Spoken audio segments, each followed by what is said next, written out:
Will be AJ Styles, Dominic Mysterio for the Intercontinental Championship. Job well done by Nick. All right, we soon going to talk about the injuries that's been going on in WWE. But let's tune in more to the Pink Square Circle and let's talk about it.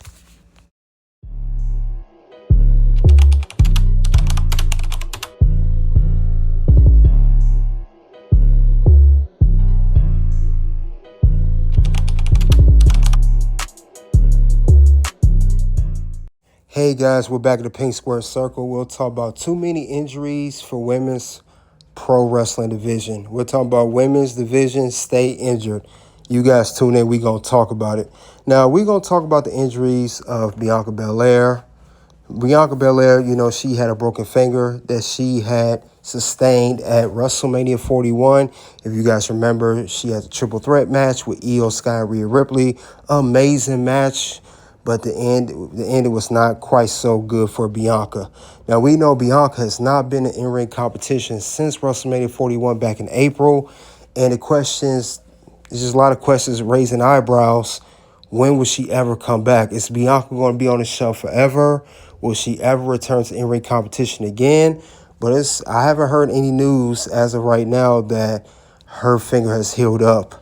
Now, she did an interview with Chris Van Fleet, which I talked about before on here, but I'm going to bring it up again. But that's one injury back in April of this year of 2025.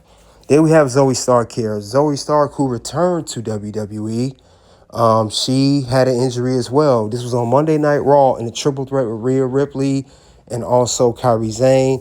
And it ended with her. You know, she had a tore MCL, ACL, and she recently just had surgery. But we know that she's going to be out of in-ring competition for the next 9 months to a year, approximately. And this happened back in May of this year, May of 2025.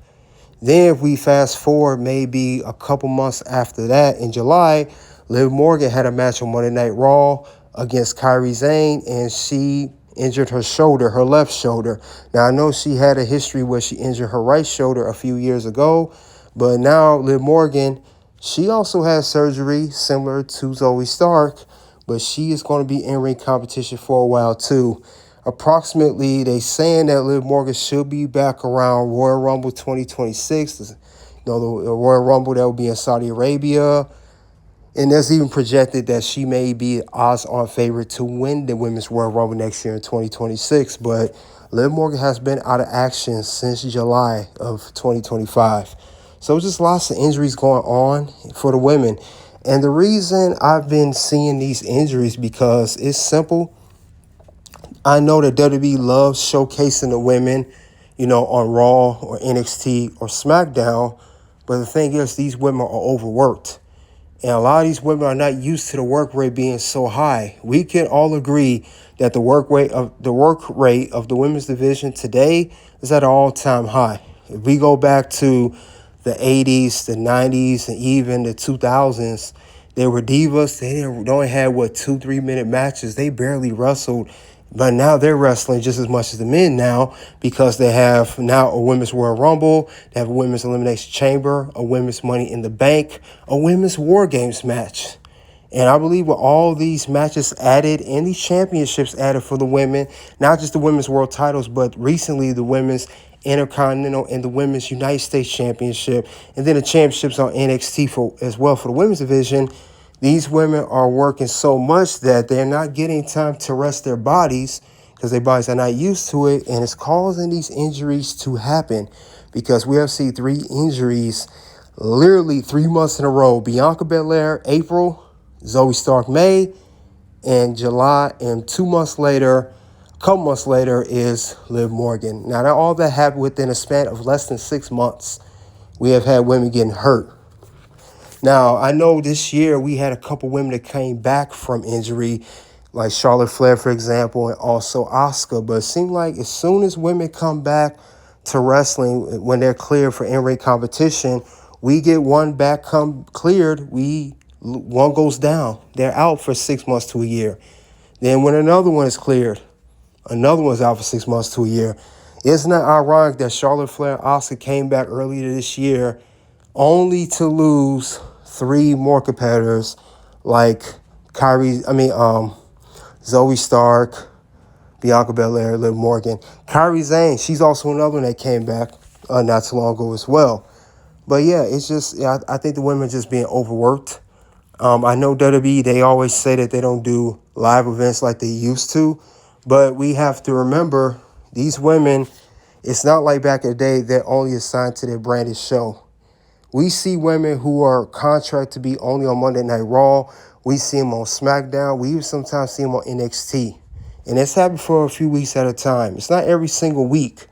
And vice versa. If they're supposed to be on SmackDown, we see them on Raw or NXT, especially if they're holding the Women's Tag Team Championships, which is defended on all three brands, which is Raw, SmackDown, NXT. Like Charlotte Flair, and Alexa Bliss, for example. But it's just the work rate is too high. These women are not getting enough rest. And it's causing these injuries, and we see it every year. And we're seeing more and more of it as of late. We went for that missile drop kick, and I believe Zoey may have gotten hurt. I believe she hurt. This thing. Oh. It's still. It kind of looks like a real finger again. It looks more like a real finger now. Wow. It's still. So I have to wear my ring finger on my right hand now because my ring doesn't fit. It won't. It's healed. It won't fully straighten. And it with won't, great respect, that's healed? It's like your knuckle's so big right now. Yeah. I broke it in like 2 or 3 different spots. So I broke it up here in the middle and then down in the joint. That picture you posted, that video you posted when when you broke it that's crazy. It looks so gnarly. Yeah, they said like my finger had a kneecap. That's what it looked like. It looked like E.T.'s finger. It did look like E.T.'s finger. It was bad. It looks a lot better. It just still won't bend from the knuckle to the tip. So that's that's as much as you can bend it right now? Yeah. Ooh. And I think I'm more. Does it hurt? It only if I hit it and it crunches down, or when I try to fully straighten it. So yeah, not so great when you need your hands to be a wrestler. Yeah, it's been a process that I was not expecting. I've learned so much about fingers and how they're complicated and they have their own therapy, and it's a thing. At what point in the match did this happen? So it was when we were doing like the triple German spot when Io was on the top rope, and then it was Rhea, then it was me, and I came in German, both of them off, and my hand got stuck underneath Rhea. Also, I went to the wrong side of Rhea, but my hand, I thought she was gonna go further over me, but we kind of just collapsed together. So when my hand went back, it got stuck under her, and she like literally crashed on my hand. And I knew immediately I knew it was broken, because usually in a match something happens and you don't feel it until after the match. Your adrenaline wears off and you're like, ow, my finger. But in the moment I was like, I thought I broke all my fingers. So the ref, you can see the ref, if you watch it back, the ref comes to me. He's like, are you okay? And I'm like, I just broke all of my fingers. And you just see me like rolling around on the ground. And it took Rhea to snap me out of the moment, because I was just rolling around on the ground. And she's like, Bianca. And I'm like, what? I was like, oh, we have to finish this match. How'd you finish? Honestly, after she snapped me back into it, I didn't feel it at all for the rest of the match. I didn't feel it until I got to the back. And I was like, now, that was Bianca Belair with the interview with Chris Van Fleet, and we saw the clip of Zoey Stark getting injured when she just came back in her first match in months. And now, with that match was so intense, even though that was a great match for Bianca Belair at WrestleMania 41, it was a lot of stuff going on. And Rhea Ripley, Bianca's finger got caught Rhea Ripley, like she said, which caused her injury. And she said that she knew immediately that her fingers were broken. And then she even continued on the match. So it's just getting real crazy as far as the women's division going. Hopefully, we don't have any more injuries as we are in the last quarter of 2025. Hopefully that doesn't happen. Now, also, with these injuries going on, it does give opportunity for other women in the women's division to step up to the plate, and they could be showcased more. That is a good thing for those women who were not showcased so much, was on the bench, but the ones who were showcased and they have to take time out kind of hurts them, because I know those women are concerned once they go down for an injury, depends on how long they're out, Will they be able to maintain their same spot on the roster when they return from injury? That remains to be seen.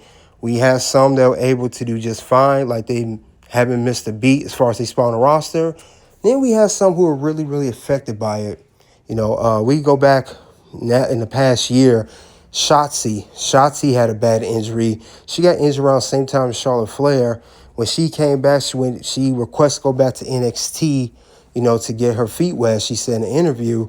But she really was never the same. She had the momentum going. It seemed like she was on a run, and WWE was going to really push her. But once she had the injury, she was never the same. She came back, did NXT, had a good start to get the mojo going again with Chemical X stable with Tatum Paxley and Gigi Dolan on NXT. But once it came to that was it. They already pulled the plug on Shotzi, and she ended up getting released or her contract not renewed, whatever the case may be. And I don't think she got released. Her contract was not renewed. But still, she's not. The fact of the matter is, the result is she's not with WWE anymore. But that's a pure example of what happens if you go down with a bad injury. You come back, you don't have the same momentum as you did before. And then you have some women, unfortunately, they do go down with an injury, and they may not ever get cleared ever again, and it forced them to retire from in-ring competition permanently. So it's tough. It's tough on these women, but hopefully these women come back stronger than ever, and they get the same mojo going as they had before. But that's all I have for 2 main injuries for women's pro wrestling division. We are talking about women's division stay injured. You guys let me know what you think of the women that have been injured this year in 2025. Should they slow down or should they keep going? You also check out the content here at Pink Square Circle, guys. And of course, then I will see you guys later.